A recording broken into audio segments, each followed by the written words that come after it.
In the Tucker-Putin interview, President Putin explained how Russia has sought peace with the West ever since the fall of the Soviet Union. I recommend watching the entire interview, but here is my short edit. After 1991, when Russia expected that it would be welcomed into the brotherly family of civilized nations, nothing like this happened. Yeltsin came to the United States. Remember, he spoke in Congress and said the good words. God bless America. Everything he said were signals.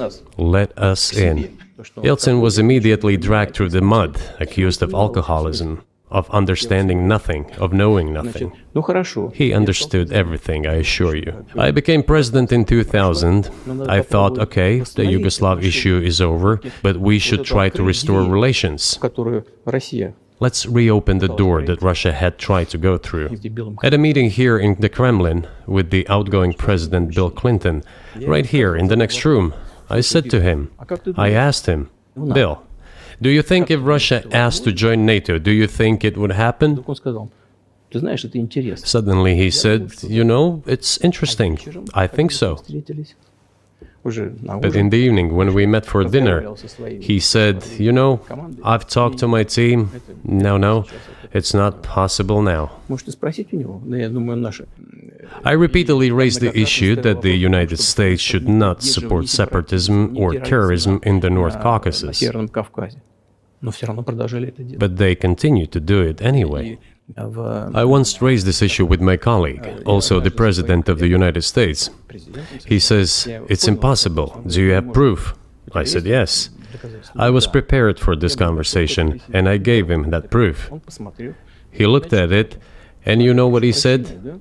I apologize, but that's what happened. The CIA replied, we have been working with the opposition in Russia. We believe that this is the right thing to do, and we will keep on doing it. The third moment is a very important one, is the moment when the US missile defense system was created. I had a very serious conversation with President Bush and his team. I proposed that the United States, Russia and Europe jointly create a missile defense system, but our proposal was declined. That's a fact.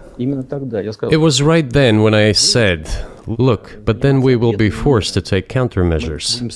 And now I come to the main thing. They have come to the Ukraine, ultimately. In 2008, at the summit in Bucharest, they declared that the doors for Ukraine and Georgia to join NATO were open. Viktor Yanukovych came to power, and how? The first time he won after President Kuchma, they organized a third round, which is not provided for in the constitution of Ukraine. This is a coup d'etat. The US supported it, and the winner of the third round came to power. In 2014, there was a coup. They started persecuting those who did not accept the coup, and it was indeed a coup. They created a threat to Crimea, which we had to take under our protection.